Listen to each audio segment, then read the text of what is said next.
Welcome to ProfitLed Season 2, the podcast where we talk about our journey to $1 million at eWebinar, bootstrapping the company from day one. Our goal is to give you a window into what it's like to build a company with very little resources. Each episode goes in depth into one major aspect of our journey. We share war stories, mistakes, and lessons learned as we grew the company to $1 million in annual recurring revenue over 36 months. My name is Melissa Kwan. I'm the co-founder and CEO of eWebinar and your host. I'm here with my co-host, Todd Parmley, eWebinar's COO. Hey, Todd, how's it going? It's going good. I'm happy to be here, ready to do another episode. Well, in the last episode, we talked about how to put together a founding team with limited resources, something that all bootstrap founders should probably know how to do. We shared what our founding team looked like, why I chose to only work with contractors, and how to convince people to join our team when we didn't even have a product yet. So today on episode 5, I thought we could dive deeper into one particular aspect of putting together a founding team, which is recruiting a top 1% CTO co-founder. How do you find a great CTO is a question that I get a lot. And I agree, it's super hard, especially to find one who's a genius at coding, loves what you're doing, and willing to jump in full-time with you. I need to throw out a disclaimer here. David, my CTO co-founder, is also my life partner. I talked about how that happened in the last episode. It didn't start that way, but it ended that way with David joining me a year into this venture. So I don't want to sound biased by saying he's a top 1% coder just because he's my life partner, but David is a wizard and I'm constantly in awe of what he's able to build. Software that just works and works at scale.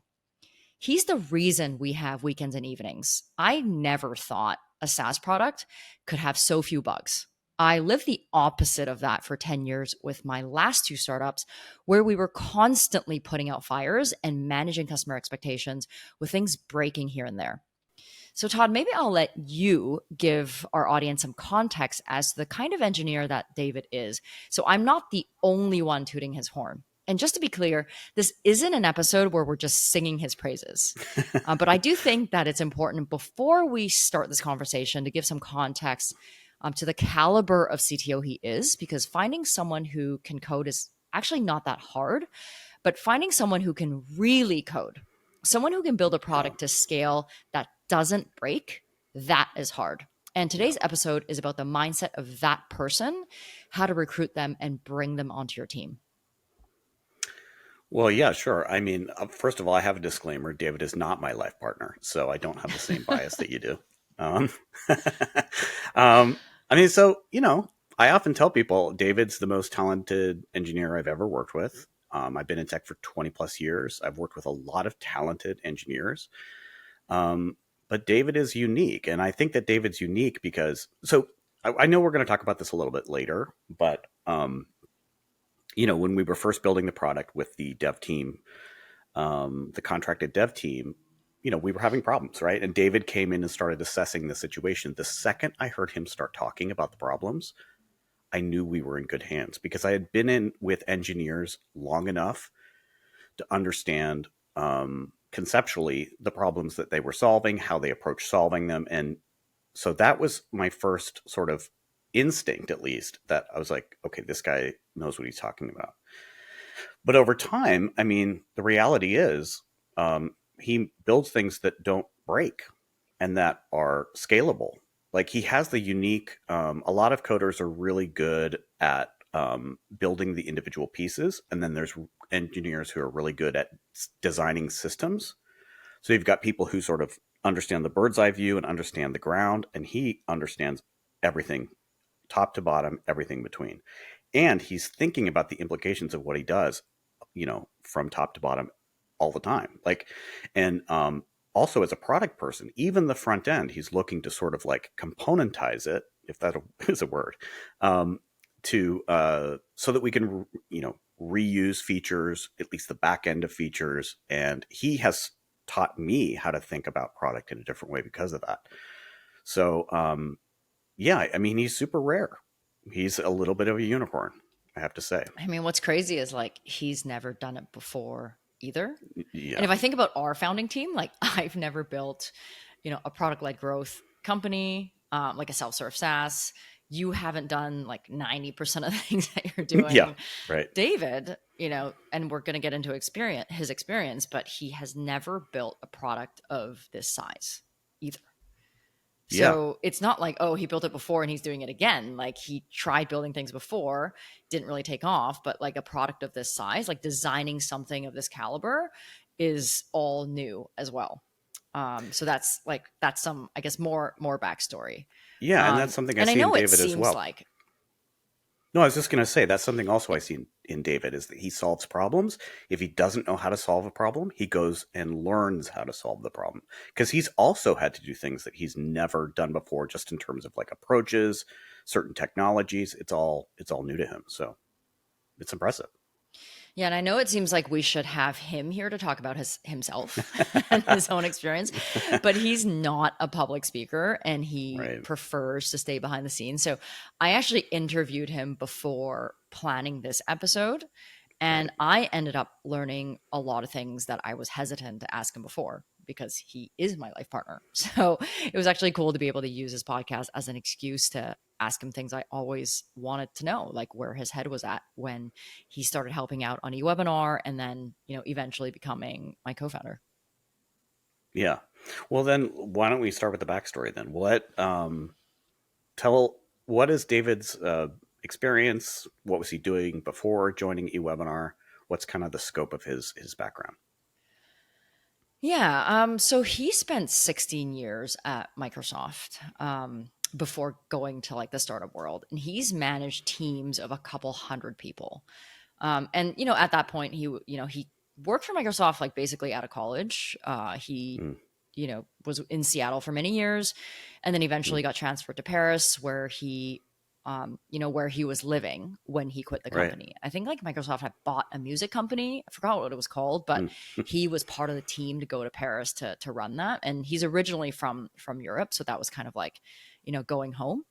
right. And he quit Microsoft, just before I met him, to join two guys in New York as their third CTO co-founder for a telecom Mm, startup. So it was like it was one guy from American Express and another guy who was like a corporate lawyer, and they were missing a tech co-founder. And got so, it. yeah, that was around the time that we met in New York. And this company raised, $10 million in total for VCs. They ran it for about 4 years, but it didn't work out the way that they had hoped. And after that, David consulted as a fractional CTO for a few startups, but he never got into anything, very seriously until Mm, eWebinar, which was, I think, at least like 2 years after the last startup didn't work. So he just kind mm, of floated around for a couple years. yeah. Um, I mean, I'd say the reason why he's so good at what he does is because he spent so many years at Microsoft really working with the best of the best and Mm, managing small and big teams, over the mm, course of his career. And he started out of college. It was his dream job. He was like one of those people that loved it so much that he slept in the office. And he worked his way up. And he finally quit, after 16 years because he didn't want to be in corporate anymore. He felt like the path to success within corporate was to be more political. oh And yeah, for that sure. just wasn't the game that he wanted to play. That wasn't who he Yeah. was. And he always wanted to be in startups and Mm, wanted to, have more impact rather than be like a gear in the machine. yeah. And that opportunity in New York came up to join these two founders. And, it came through a friend. And then he actually just spent those 4 years in New York building a much smaller team, working on a brand new product, for the first time from the ground up. And I think when you're at a startup, you're kind of living dog years. And I think you Yeah. learn more Oh, when for things are sure. not going well. And in that startup, they struggled a lot to find, the first product people would pay for. They pivoted a Hmm. few times. It really wasn't easy. And I know it was super frustrating, especially like as a CTO co-founder, where you're kind of in the back seat. Like you're not making those pivots. You're doing the thing that, your CEO tells you to do.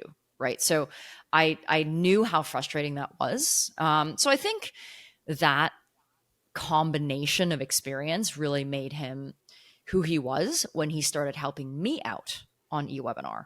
And Yeah. honestly, I think that and we as a company just got super lucky on timing. Yeah. I mean, I like first of all, that's the tale as old as time. Like the more you rise in a company, especially a large company, like it just becomes about politics. And especially if you Yeah. love to do something, then you're just getting farther and farther away from it. And like you said, like being a gear in a machine is so much less interesting than having a bigger impact, which by the way was one of the reasons why I wanted to move into startups myself. Yeah. Um, I mean, anyone that knows David will know he's the least political person right, ever. Like he right. will Yeah, yeah, not go yeah. network or work a room. Like he's not going to be your friend if you don't get his humor or if you're offended by his Right. humor. Like he's just not that guy. But Yeah, yeah. it paid really well, and he had a young family in Seattle, and then he got to travel in business class, and then he got to move to Right. Paris on an expat package. So all these things are really nice, right? Yeah. Until it just wasn't anymore, right? I think I know a lot of people in that around that age. I think he was around like 45 when I met him. Yeah. I know a lot of people around that age, like pretty accomplished in their career, have done this so long, have a nice nest egg, Yeah. and they can keep going, but at that point they're Right. like, well, is there something more interesting? Yeah, yeah, for sure. Um, yeah, so I mean, I know we touched on this last time in the last episode about how, David came to join the team, but do you want to talk a little bit about that more kind of in depth? Yeah, just I guess as a reminder, if you didn't listen to the last episode, so when I started eWebinar, I thought that I could build it with a dev shop, like with no CTO.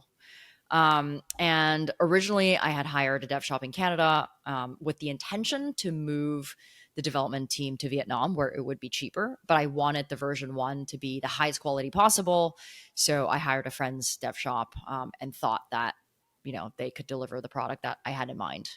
Yeah. David was always going to be the advisor that oversees the things that we were building to make sure that they were, built to spec, and then help bridge, the Canadian team to the Vietnamese team. But, Right. as dev shops go, we all underestimated the size of that project, and things, we were working with this dev shop for like, I want to say 9 months before David jumped in to help because nothing was actually Mhm. working. Yeah. And he was just helping out for free, volunteering his time, a few hours a day to 16 hours a day. And it was the beginning of 2020. We all know what happened there. Yeah. And What um happened? I'm kidding. we weren't leaving the house. So all he was Yeah. doing was helping me on this project. And then things started working like magically. And I always tell Yeah. people, like, I don't code. I don't know how to read code, but I know bad software from good software, because good software actually works and bad software doesn't.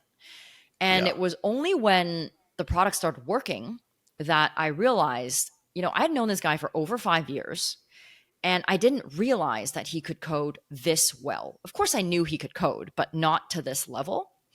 And that's when I knew I needed to end that relationship with the dev shop and pitch David as my technical co founder. Because at that Yeah. point, the dev shop was trying to deliver the project so they could get paid, but they didn't Yeah. have the technical expertise to ever deliver the next milestone. But they were throwing so much resource at it. So then nobody was winning, right? I wasn't getting the Yeah. the product. They weren't getting paid. The product wasn't going to be, the product was getting worse, right? Because, Yeah. as we are trying to fix it, it was getting worse. David wasn't getting paid because I was paying this other dev shop. So basically in that scenario, everybody was losing, and Yeah. it just needed to come to an end. So, I mean, did you talk about having David join you from the very beginning? I mean, was that a conversation? Um, I mean, why didn't that happen? Why wasn't that the first thing you did? Yeah, I mean, to be honest, I never thought he was a very good coder. Like, I mean, the story is that when we met in New York, Yeah. I mean, fun fact, he was like my Airbnb guest. Like, that's how we met. Oh my I God. mean, it I it did not wasn't know that. through yeah, it wasn't through the platform Airbnb, but like, I mean, I started this co-living house in New York Oh, called right. Gramercy Yeah. House, this 5-bedroom, 2-level townhouse. And, It was like the co-living space of that era. And the whole premise of it was you can't like list the house on Airbnb, but Mm. we can sublet it to friends that we know in our circle. Like that Mm. house was $12,000 a month to rent. Yeah. So all of us were like paying, 80 to 90% of what we were making every month just to make rent. But it was like in the Yeah. middle of Manhattan, and we were Yeah. the event space for a while, right? Like, and we threw like Yeah. that's where the famous Zillow dinner was, and we had like brunches, like there was like events every day, and that was how I met all my friends in New York. So David was actually the first guy that rented my roommate's room when she was traveling, and he shared a co-working space with one of her friends, right? So Mm. and back then he was still traveling between Paris and New York to start this company. So he was like staying in different Airbnbs, and he wanted a place that he could leave some stuff in, right? So that's how Right. we met. And like I was struggling with my own startup at the time. And I'd written about, my darkest moment. Like the initial 2 years that I started living in New York were really my worst 2 years of my entire career. Like I Mm. couldn't find a product market fit. I was trying super hard and I never had any money. Like for 2 years, I had, $100 in my account because I was afraid to put money in my account in case we didn't have enough to pay our bills at the end of the month. Mm. So there he is. This guy moves into my house and, he's 12 years older than me. They've raised a bunch of money, and he has money and he just wants to go out all the time. And he loves going out and trying restaurants and he loves food and partying. So there's this guy that's like giving me a staycation that I haven't Right. had. And Right. so all these years, I'm like, why do you have so much time to have fun with me? He's always there to have fun with me. But you're like a CTO of this startup. And he's like, oh, I'm just efficient. And even after that company didn't work out and he was like fractional CTOing for other companies, like Yeah. they pay him a lot of money and he worked like a few hours here and a few hours there. So I Right. always thought that he was just this guy who loved to have fun, who was lazy. So, but because I was, because I was Oh my on the, God. because I was like benefiting from that lifestyle, I wasn't going to stop him and make him work more. I liked the fact that he wasn't working very much. Right. So, I wasn't going to question that. So it like, because of that, it didn't even cross my mind that it would be an option because I don't want a lazy CTO on my side. Yeah. And Right. also like, I've just heard so many like horror stories about working with your life partner and how terrible that could be. And Right. I Right. just didn't think it was going to work. So in my mind, a dev shop would have been the same as a CTO. And that's after 10 years in 2 startups. So Hmm. that's how little I know about technology, right? Like I thought a Yeah. dev shop after 10 years of working with CTO that a dev shop could just be my CTO. And, at that point, I was just so sick of not knowing how to manage engineers because that's what Mm. happened in my last 2 Yeah. startups that I just wanted that pain to go away.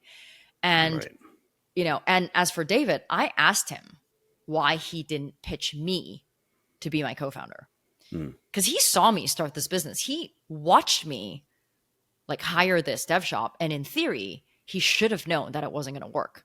Hmm. And so like he said that he thought it would eventually happen anyway. Yeah. And at the time, I had my mindset on hiring a dev shop and he wasn't going to stop me. Right. And that's probably true. Like if I had my mindset on something and I Yeah. think it's going to work, it's going to work until I see it fail. But honestly, like I think it was also like too premature of an idea. Like he had worked with, a few very early startups as a fractional CTO, and sometimes they would pay him. Most of the time they couldn't. And he was so jaded from Mm. founders saying they were going to do something like do this and that. Um, that I just don't think he would have jumped into it with me had I pitched him, at the time. And if we did go into it together, and this didn't work out, and like I didn't see this through, it would have ruined our relationship. Like I don't think our Mm. relationship would have survived it. Hmm. Yeah.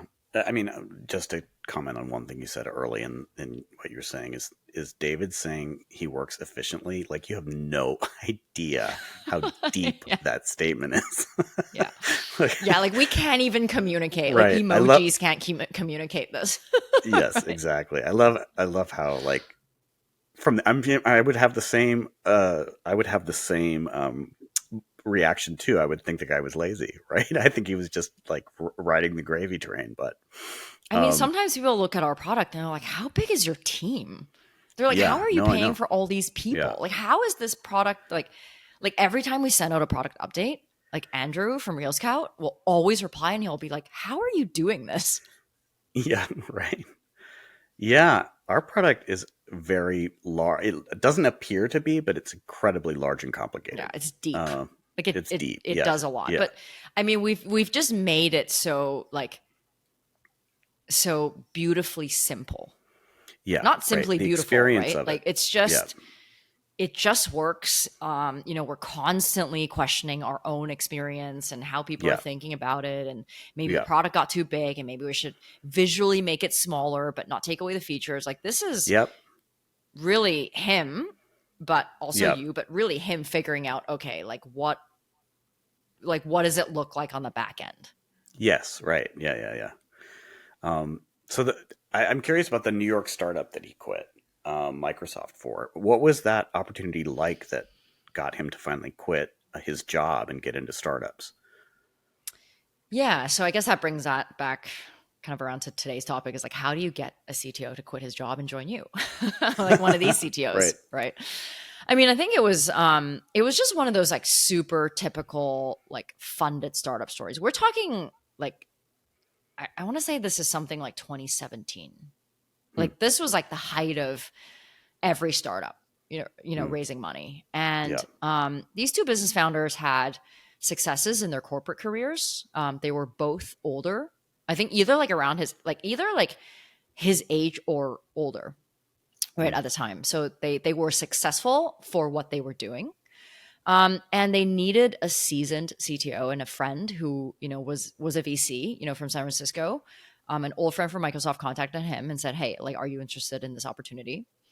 And it was just like three guys with a lot of experience under their belt, and they ended up Hmm. getting $10 million in funding, which ironically at the time, because David came from Microsoft, he thought that was very little. He was like, well, Right. 10 million, like what's Yeah. that going to What build? can I do Right. with So that?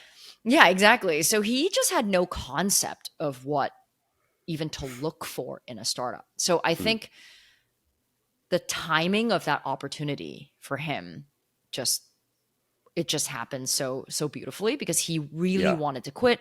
He was waiting for something, but he wasn't going to Hmm. give up this golden goose, because he had all Hmm. those benefits that I just talked about. It's like he wasn't going to Yeah. give that up and go find a startup.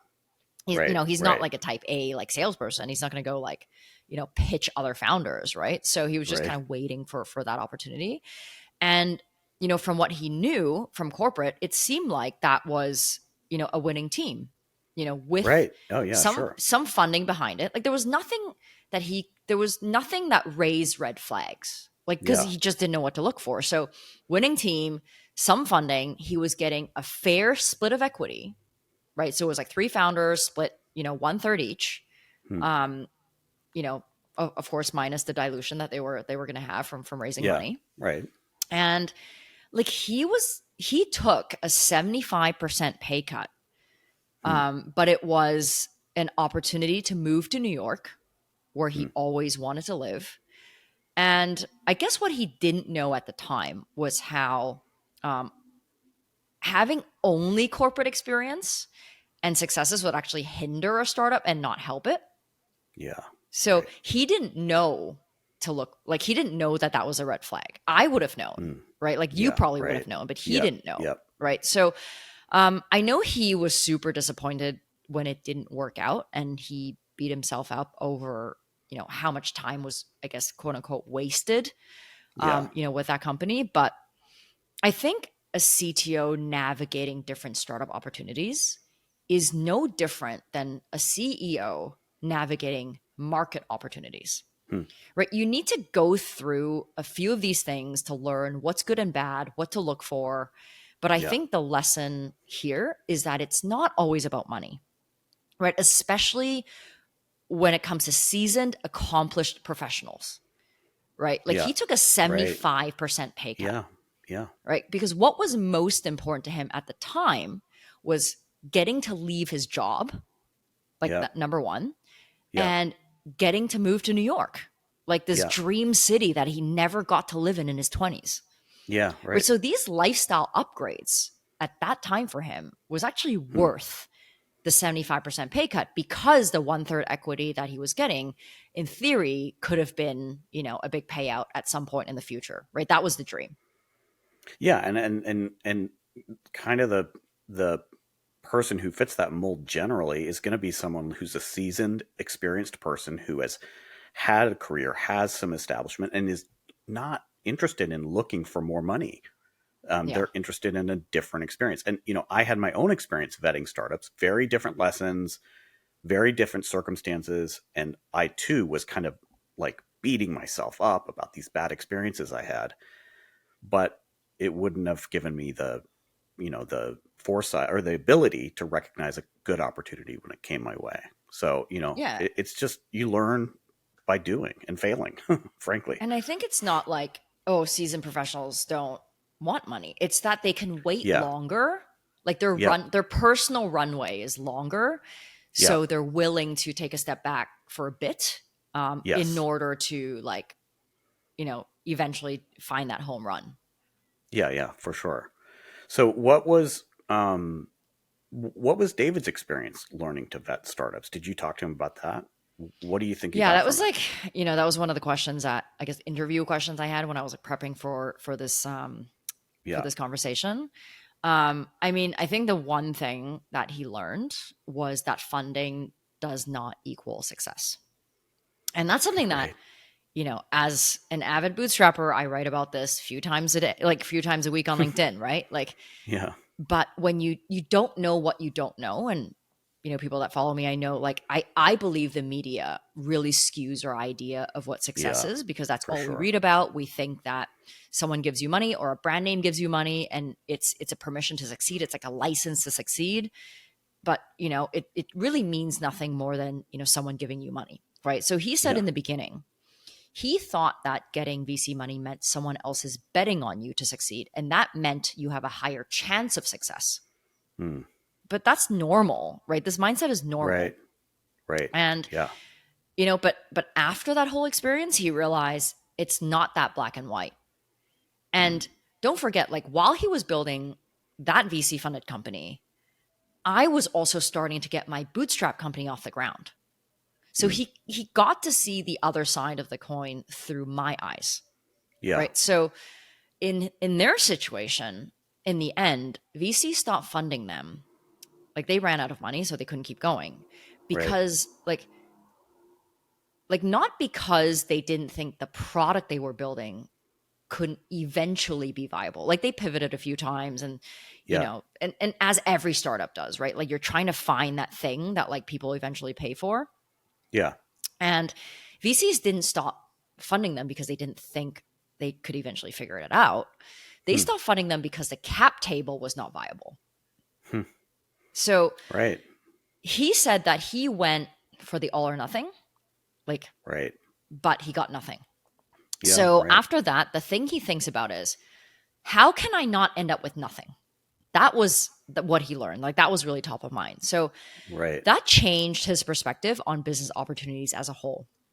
Hmm. And so I think this is important for founders who are seeking CTO co-founders to know that CTOs have very little control over the business idea and direction. Hmm. So, I mean, if any. Hey, I like to take a second here to talk about my own company, eWebinar, and our mission to rescue people from what I call webinar hell, to give them back their time and save them literally hundreds of hours every month through webinar automation.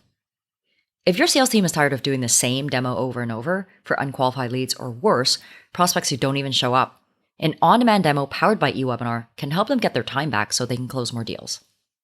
If you're doing customer onboarding and training on repeat, eWebinar can help you automate those so you never have to do them live again. Customer success teams are using eWebinar to run hundreds of sessions every single month without a live host. Why don't you give our product a try and see for yourself? Visit ewebinar.com to join our own on-demand demo or to sign up for a free trial. All right, now that I've gotten that on my system, let's get back to the episode. So they're putting their trust and future in you, right? The CEO. Hmm. So how are you going to sell them that they're either going to make it big or not end up with nothing, right? It's a big Right. responsibility to carry. Yeah. But on the other side, like on the CTO side, it's a huge life decision for that other person, right? So Yeah. that's why when I hear things like, I'm going to offer X% for this person to join me, my first thought is, well, and what else are you going to offer? Right? Right. Because 99% of a $0 company is still $0. Yep. Right. So you can't use equity, which is future money that has a high chance of being zero, to attract top talent. Right. You need to think about what the other person wants today. Right. Maybe that's a Yeah. lifestyle need. Right. And also, what do they want in the future? So I'm assuming that's why he didn't like jump into anything else after that startup. Is that right? He Yeah. I needed mean, some he time to kind sort of of. had like, yeah, he totally had PTSD from, I mean, I would. I can relate. Um, I mean, there was a lot going on, I think, at the time. It was, 2 years, maybe a bit over that, of floating around and helping startups here and there. The thing Yeah. is, CTOs are not salespeople. So Mm. he wasn't going out and finding new opportunities, right? They would just come to him because he was so senior, and he just knew a lot of people through his network. Hmm. But the problem was he was just taking whatever came his way, right? And those weren't always the best projects. In fact, those are never really the best projects, right? So Right. I remember teaching him to reach out to friends on LinkedIn, or go to networking events, or reach out to VCs to find better opportunities, like more interesting opportunities, Hmm. to keep him interested, because he was just doing these things that were just small projects, or they were just kind of Yeah. lame. Yeah. Um, and he just didn't do it. Like, he didn't know how to do Yeah. it. And Yeah. I think that's good news for founders who know a CTO like that, because you could just recruit him, right? But it's bad news for CTOs looking for the next best thing, right? The Yeah. startups Right. he worked with weren't great because he didn't actually, like, he didn't choose them. They chose him. And a lot of business Mm. founders say they would do things that they didn't do, and a lot of people ran out of money or never had it, right? Or never raised Yeah. around that they wanted to. And he thought that at the time, as a fractional CTO, that he could get some equity here and there, like a little bit here and Mm. there, and get a front row seat to the Mm. next big thing without putting all his eggs in one basket like he did, previously. Yeah. Yeah. Right. And so he ended up seeing a lot of bad ideas. But at some point, right, like, he worked 4 years for the startup that didn't work out, floated around for, 2.5 years. And at some point he was like, I just need to get paid. Right. Yeah. He Right. was tired of not making money. Yeah. So he was just doing these small jobs, but also, like, from the sidelines, I think he was just tired of not feeling success. Yeah. Right. Yeah. And that's an exhausting thing, right? When Yes, it you is. put so much effort and, like, no one's using something. Right. Yeah. I have this theory that, like, developers are like artists. Yeah. Right. And I lived through that at my last startup, when it took 2.5 years to find product market fit, where my co-founder, like, I could feel and I could see the exhaustion from pivoting Yeah. so many times. So it, like, Yeah. Yeah. just not being, like, I guess, yeah, like, not feeling like you're making impact, I think, was getting to him. Yeah. And I guess another reason why he didn't commit to one thing was because we were already nomading, right? So we left New York to nomad full time for Hmm. 3 years. Right. Right. So he had already experienced this, complete freedom over his time. Hmm. And he couldn't see himself being tied to one location anymore. Yeah. And, Right. like, as a CTO, you have to be, right? Even Yeah. if the Right. rest of the company gets, to be remote, as a CTO, you probably have to be in one location unless it's a remote Yeah. company. But that was pre 2020, right? So being remote wasn't a popular concept yet. Right. So Right. he didn't want to give up that lifestyle, which was a huge reason why he stayed a consultant.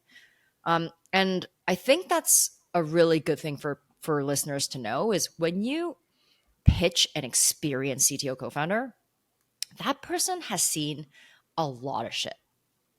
Like, Right. so, Yeah. and is actually going to assume that the thing you're pitching them is also shit. So how are you going to make them feel differently about your project? Yeah. Like, Right. that's the thing you have to solve, right? If this person has already seen 100 things, right, how am Yeah. I going to make them feel like my thing is different? God, how true that is. If you're a seasoned professional, you've seen a lot of shit. Well, could you imagine, like, you go to every meetup and everyone's like, oh, Oh Todd, my like, I've got this God. great idea. Oh yeah. Yeah. Yeah. I'm And you're, like, sure. rolling your So eyes like, oh, here it goes. I do pretending to be that now, interested. right? Like I'm not Yeah, even a right. CTO. People aren't running to me to tell me about their ideas. um, well, then, you pitched David, obviously, right? So what was that like when you finally realized, oh, this might be the guy, my life partner, He was right here. I'm all like, along? where? God's like, I put him right here. Yeah, exactly. It's But like, why did you make couldn't him be. lazy? Yeah. I mean, at the time, he was already helping, with eWebinar as a contractor for a few months and proving he Yeah, could do right, better than a dev right, shop that I hired right. for our version one. And Yeah, I've said this before in the previous episode, like I believe all co-founder relationships and all significant relationships in a business should start as contractors. yeah, So for sure. you can get to know each other and Yeah, for sure. how you both work before you start, splitting your house. Right. So Yeah, it right. just got to a point where it didn't make sense, as I had mentioned, to be spending money on a dev shop when Mm, when that obviously wasn't going to work. yeah. Um, and so I went to David and I asked him how he would feel about Mm, joining me as my co-founder, mm-hmm. if I ended that relationship with a Canadian dev shop and hired a team from Vietnam right away that he could manage. Mm, And at the time, I already knew he loved the product and our mission. Right. And the other reason I believe so much in working with a person before bringing them on in a bigger capacity is because you can't fake passion. yeah, Right. In an interview, you can fake anything. But yeah, once you start working with someone, yeah, you can tell when they're in love with this project, right? They want to yeah, be a part of it. They're excited. It's like this childlike energy. They're always thinking about it. They want to yeah, see this thing come to life. They're contributing ideas.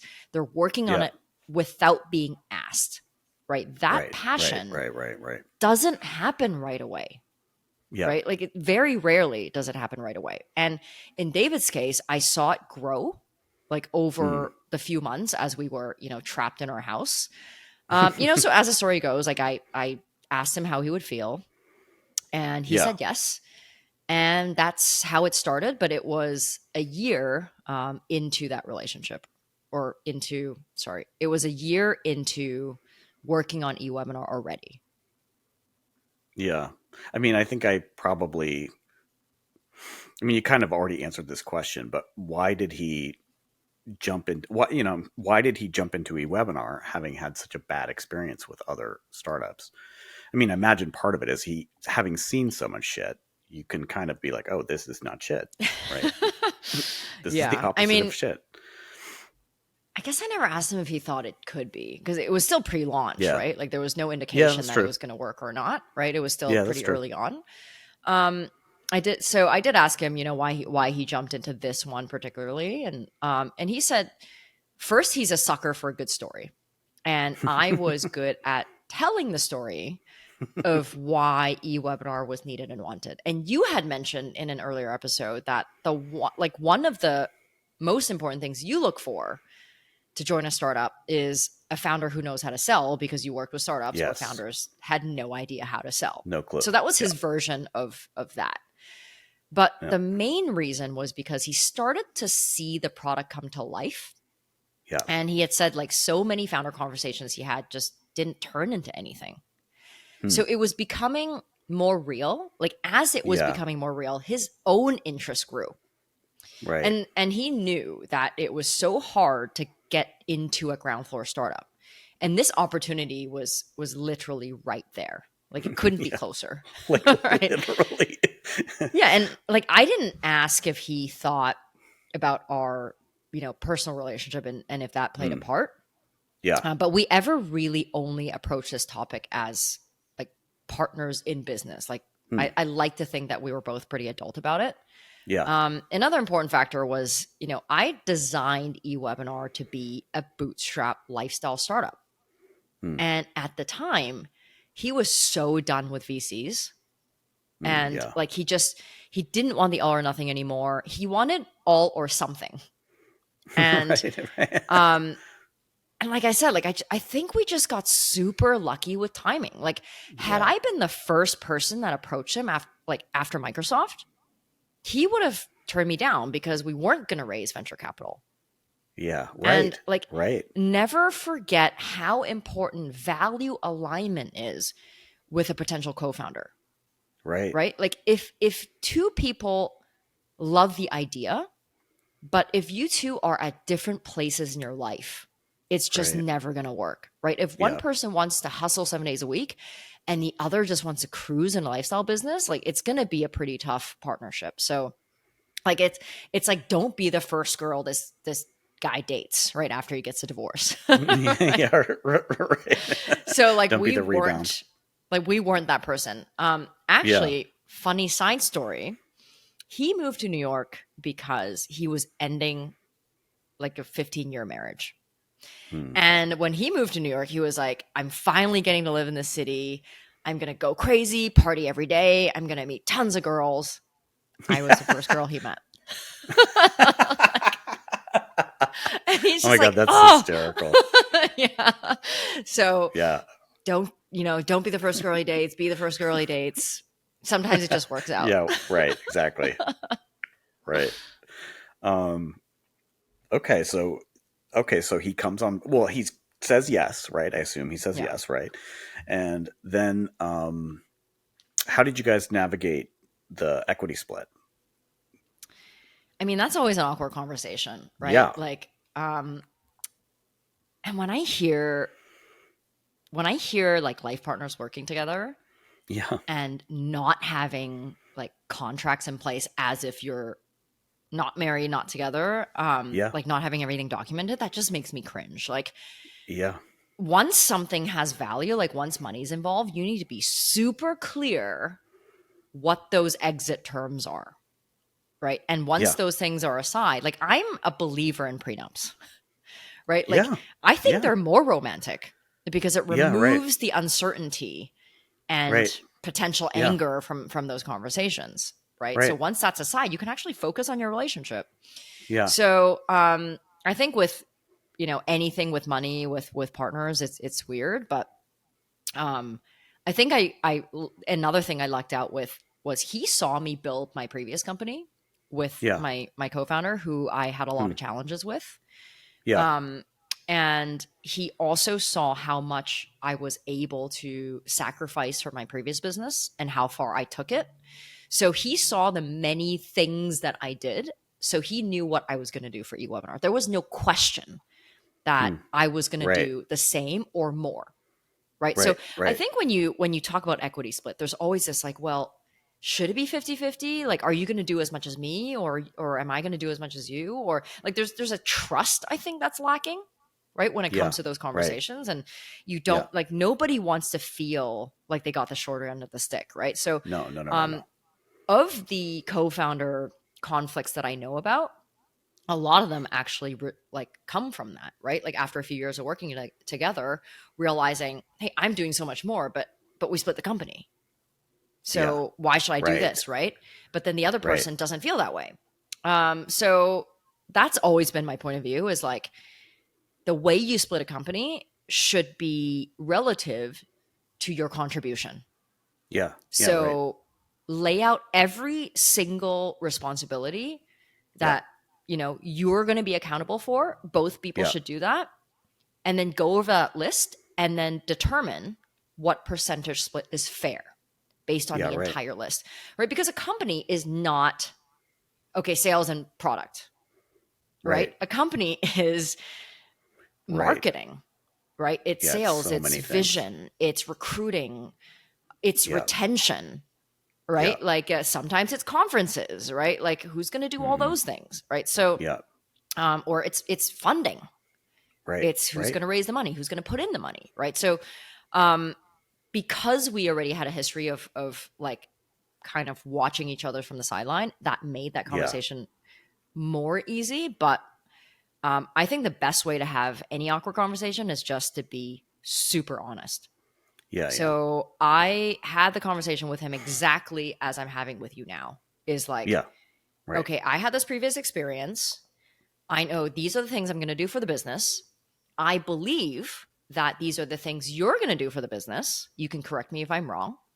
Yeah. Based on these things, Yeah. what Yeah. is an equity split that you believe you need to feel Yeah. fully invested in the business and not feel like you have the short end of the stick, but also understanding that we are now 1 year into the business Yeah. and, I'm going to build, the business side while, you code the product. So Yeah. he came up with a number.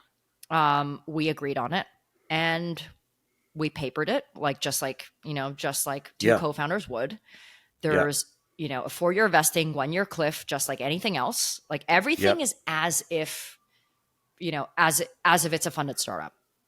Yeah. Right. So I wanted to do things that way in case in the future we do raise money. Everything's documented. And then we never talked about it again. Right. So I think when you Yeah. start off having a very honest conversation about where you are, what you're going to contribute, and what Yeah. you believe is fair, you get that conversation out of the way, like for the rest of your startup. Yeah. I mean, that kind of frank, direct conversation like that, where you kind of are completely transparent, is important generally.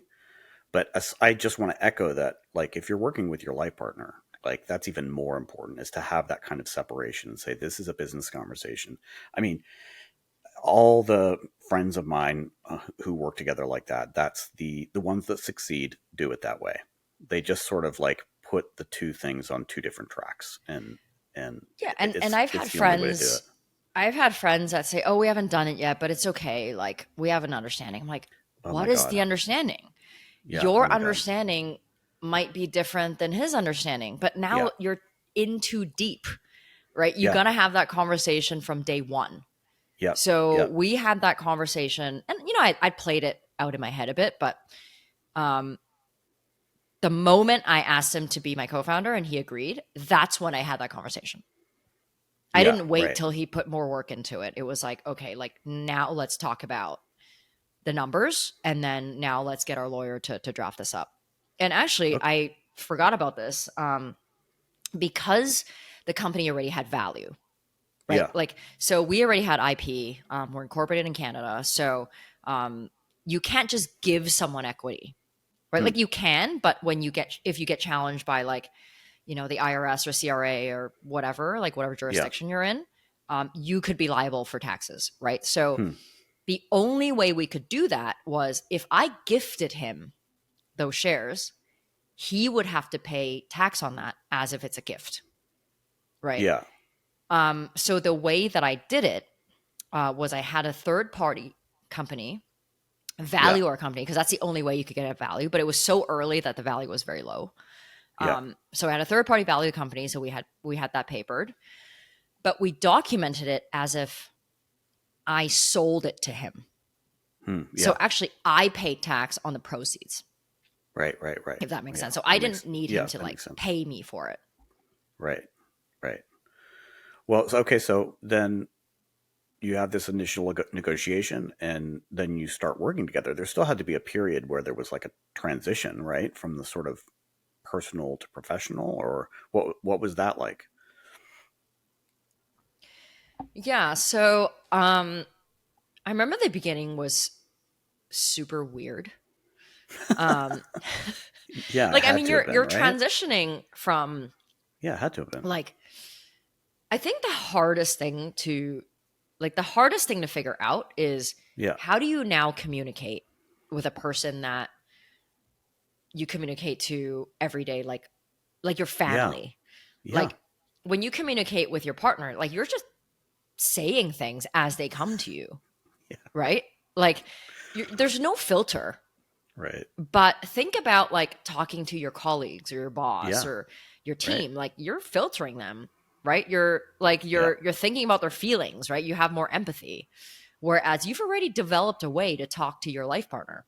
Yeah. Right. Right. And that does not translate into work, especially because like we had to get to know each other's work personality. Yeah. Like Yeah, for sure. I'm pretty easygoing, like pretty chill as a friend. Yeah. But in work, like I've got a certain way that I like to work. Yeah. And things need to get delivered. They need to get delivered on time. Like Yeah. I'm pretty OCD about all those things. Yeah. And I'm also quite like curt, right? I'm also quite short when I'm Yeah. like, I need to ask for Yeah. something. I'm like, just give it to me, Right. but I'm never ill intended, right? Yeah. Right. But here is this person you live with for 5 years, and now you're like shouting things at him. Like that's the perception, Yeah. Right. Right. right? Well, when is this thing coming? When's this feature? Where are you right now? Like it's there's just a tone Yeah. that Yeah. needed to be adjusted. So it was super weird, but that Yeah. also happened the other way, Yeah. right? Because I could easily like I could easily change my personality, right? Like if I think this thing is not serving me, I'll just Yeah. change it. Yeah. I don't take emotions into work, right? Like Yeah. vice versa. Like I can be, CEO for 10 hours. And then if we're going to go watch a movie, I'd be like, oh yeah, let's go watch a movie, Yeah. Yeah. and Right. I will drop every single debate, like, Yeah. every Right. disagreement we had, and I'll just go watch a movie and have fun. Right. I'm Yeah. like an on off switch. He Yeah. is not that person. Like he's much Yeah. more Yeah. emotional. He's much more in tune with his feelings. Like he's much more expressive than me.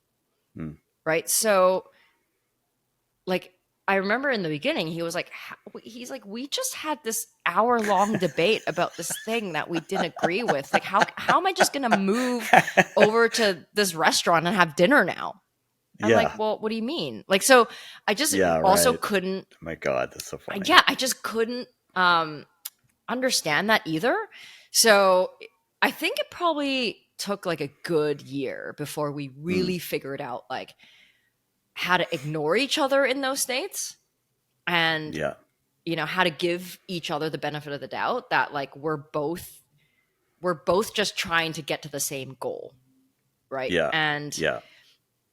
I think he's also just better at ignoring me. When I'm like,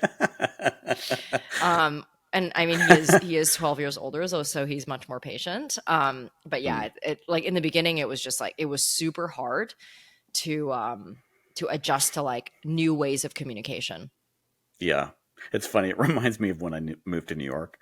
I grew up in like hippy dippy Northern California, and then you come to the business world in New York, and everybody's just so direct and so like, it takes it. I had to have my own adjustment in terms of how to not take any of that personally because it's not personal. You know. Yeah, I mean, I think in New York, like people think, like I love New York because people just tell Yeah. you the truth, Yeah. Right. right? People think that New Yorkers are rude, but Are like rude. Yeah. they're super friendly. They're just treating you as your next door neighbor. Yeah. And if you're like, hey, how are you? They're not going to fake like having a good day. They're going to tell you exactly how their day is. Like I love that. Yeah. Yeah, yeah. And like it's like when you ask someone for directions in New York, and I love Oh watching yeah, this with tourists, is that they'll tell you exactly what exactly where to go. yeah, And then they'll walk away. And yeah. and Well, because they're in a hurry. they're in a hurry, Like, they have things to do, but they're gonna stop and help you. yeah, Like so it's like they get this like reputation for being rude, but they're actually helpful. So anyway, that's a little bit of a diversion from the conversation. yeah. It's basically um the same thing. yeah, no, that's what I was thinking. It is the Yeah. same thing. So, I mean, I'm curious because I don't have a technology background either, right? So I grew into a role of product manager over the years, working in tech. Um, and I know you had a tough time with your previous co-founder, right? Because you didn't have sort of the ability to manage the team, the engineering team. That was hard.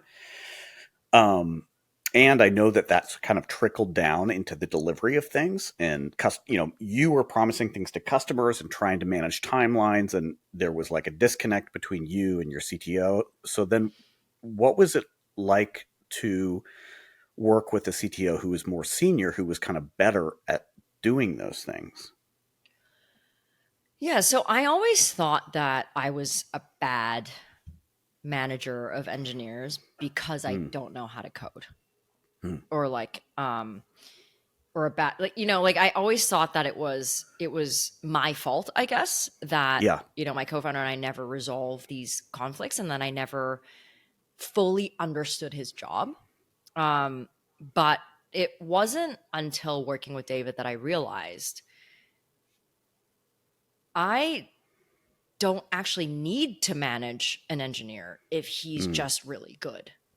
Yeah. Right. So I needed to manage, my co-founder because he wasn't as good.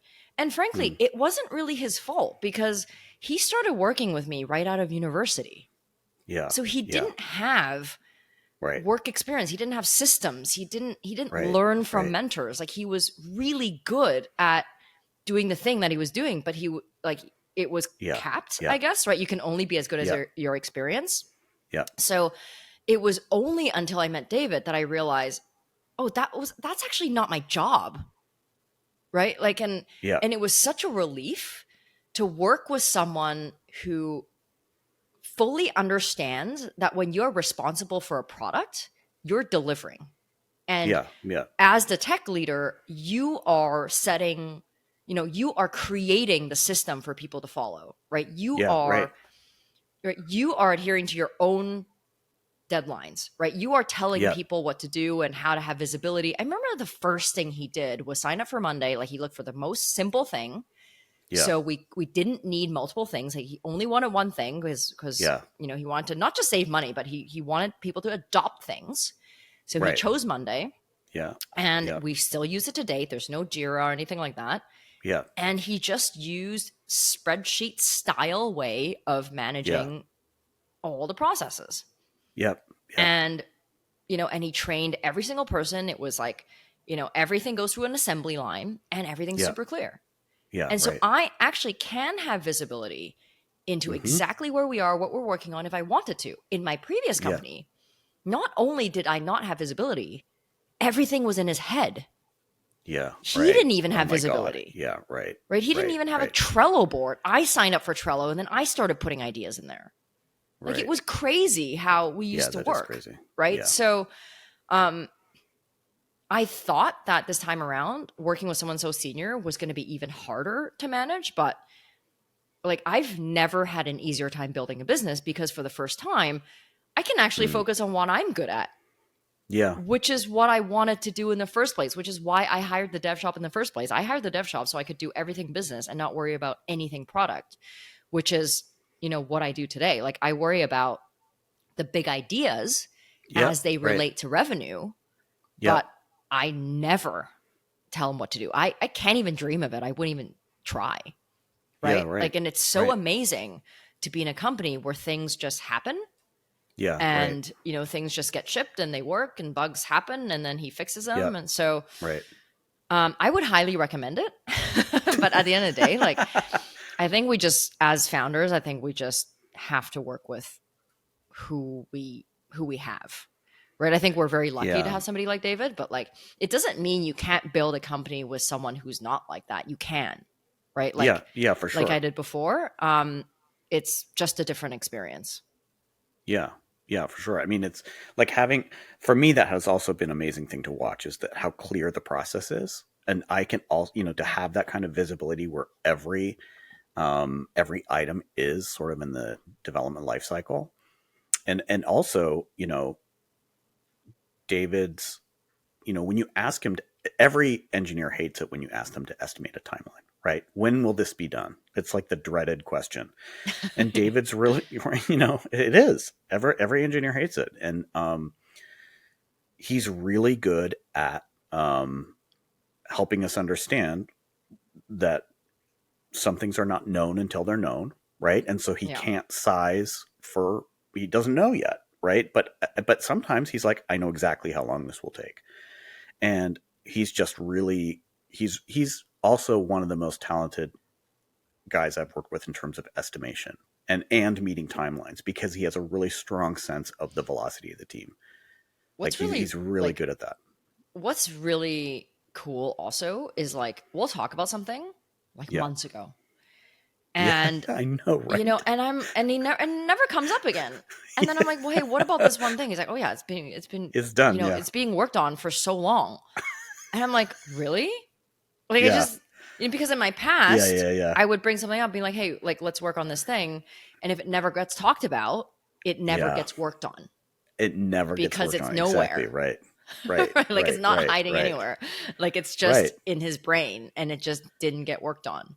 Right. Yeah. So if something gets fed into the machine, it actually gets done. It's Yeah, yeah. that's a surprise. Even if we're not like hounding, because nobody loves to do that. Well, and like Um, 80% of the tickets we get are like user error. Like it's so yeah. rare. Right. It's so rare when there is a bug that when there is Where one, there's an he'd actual be like, bug. "What? What are they talking about?" I'm Yeah. like, "Don't No, worry, I this is know. the last one. That's it." Yeah. I mean, so I this is kind of a strange question because if this were to happen, it would have obviously much larger implications for you. So I think this is more general for like co-founders or for bootstrappers in general. Is if you manage to bring on a seasoned CTO, there's got to Yeah. be people who are gunning for them, right? Who are trying Oh yeah. to like recruit them. So I mean, that's what I mean. It probably have bigger implications if someone tried to take David away from you. He can divorce me, I but he do can't leave the not. company. Yeah, exactly. I do not want to be around if that happens. But like more in general, what do you do? How do you keep someone? How do you get someone to stay? So you get them, right? How do you get Yeah. them to stay? Yeah, I mean, I think the reality of the current situation is like even if you're a mediocre CTO, like everybody Yeah. wants you. If Yep. you're open for work, people want you, right? And I've Yeah, for seen that sure. happen with my own friend startups, right? And Mm. um I mean it's always a risk. Yeah. Companies have offered David equity to do things for them, right? While he was at eWebinar, especially in the early stages, because, everybody was consulting on the side to like kind of make up for income that we weren't able to pay. Um, and, if someone's like, hey, Todd, here's some free equity, you're Yeah. going to take it. Right. Yeah. But Yeah. I kind of saw that as a red flag because giving someone Yeah. Sure. equity, especially a CTO equity, is the first step to getting them hooked. Yep. And then the second step is, hey, why don't you just come work for us? Yeah, Right. for And sure. I've had to shut those down. Um, Mm. but I think these issues only arise when you're not doing well, Right. right? Or, in the very beginning when there's no revenue, because revenue solves everything in business. Right. Yeah. And I've mentioned this before. Like engineers are like artists. They want to see people admiring their work. Right. Mm. In my last startup, when it took us so long to find our first customer, my co-founder was frustrated. He was bored, right? But Yeah. he had a strong sense of integrity. And we Mm. had a strong friendship. And I knew he wouldn't leave me. Right. Yeah. But he did bring it up once that, maybe maybe it's time for him to go and try something else. Yeah. And, we dealt with it at the time. Yeah. But coming back to my point about revenue and doing well, like if you want to keep your CTO interested, Yeah. you need to make sure that your product is being used by customers and generating revenue, That right? is Because such when they, that's such a revolutionary idea. yeah, I mean, when you see the business taking shape, they're Right. naturally going to want to stay, Yeah, of course. right? And Of course. I don't think people think about that, right? Like, Yeah. of course, revenue solves hiring teams and marketing and all that, but revenue makes your CTO stay, Yeah. right? Because Yeah. that this person has equity, right? Mm. Especially if they have significant equity. They're not going to Right. jump ship to an established company where they have no equity, right? Or have to Mm. start fresh again with another Right. Right. startup. Right. They've just spent 3 years getting this off the ground, right? Right. And I think the second most important thing is, second most important thing to having a viable business is making sure your lifestyle values are aligned, right? Mm-hmm. As in David's case, he wanted to quit his job and then he wanted to move to New York and he wanted his Yeah. own freedom to travel full time. Like, I'm a believer that you need to know the life goals of everyone on your team so you know Mm. how to contribute in Mm. bigger ways than money, right? Especially as a bootstrap startup, when you can't pay them top dollar, like how are you going to make them stay, right? They have to know that when they're staying with you, they're getting, you're taking them closer, I guess, to that life goal. Yeah. Um, I think that's maybe more true, I think, with your co-founder and anyone who's like indispensable is like, how are you helping them achieve that goal while they spend time building your dream? Mm. Because it's not their dream, it's your dream. Yeah. Right. Right. And with David, like that ultimate dream has been complete freedom. And that was mine Mm. too, right? We just kind of Mm. aligned on that. Yeah. And the third thing I think you have to offer, is you have to offer equal or more value as a partner, as a business partner. And I don't Hmm. mean like equity value, right? They Hmm. have to know that their life won't be better elsewhere. It's not Hmm. going to be better at another startup with another co-founder. And Hmm. and value doesn't just come in economic value, right? Not Yeah, just for sure. money. It comes in Yeah, for so many sure. forms, right? Like you have to be the one to take them to that promised land. Like that's a given. But Yeah. what you offer also comes in the form of respect, Yes. love, empathy, freedom, Yep. and how you create an environment for them and their team to thrive, Yeah, for right? So sure. what is that kind of complete package value, right, that Yeah, you're going to for offer sure. them to make them feel like I'm not even going to think about talking to another startup. Like Yeah, I for sure. know, like I'm so secure in this position now, and it's not because he's my life partner, right? It's Right. because of where we are as a company, how much freedom he has, how Yeah. little I dig into, like his Yep. work life and kind of Yep. micromanage him. Like Yep. it's truly his own company Yeah, where I for am sure. building alongside, and because he trusts me as well, he mostly leaves me alone. Yeah, and I feel the same way too. Um, you know, and I think this has been a great conversation, right? I think we're getting kind of close to wrapping up. So the whole premise of this episode has been how do you recruit, top 1% co-founder CTO. So for people who don't have one in their house, right, are already living with them, um, what is your advice for finding one? What would you Have suggest? you heard of this platform called Airbnb? No. you, should, you Just should sign up to sublet your room. right and You're just like, I'm subletting my 1 bedroom apartment, but I'm in it. um, great idea. I would say like everyone knows someone, right? Even if not in your immediate circle. If you're, Yeah. if you're a business person, you've probably networked, just kind of in your life. You probably know someone kind of in that profile. Yeah, And right. just reach out to your friends and, start talking to people who are either already in jobs or newly quit their job, right? Like, Yeah. because if the person you want is like a top 1% person, this person is working for someone else, right? Yeah. Like, why would that person be actively looking for a job, right? Like that, if that Yeah. person is 1%, everyone's going to want them. Yeah. So, and I tell people this all the time, like the person you want to recruit is currently working for someone else. So, Yeah. how are you going to find them, Yeah. right? And um, I think you just got to talk to people who spent 20 plus years.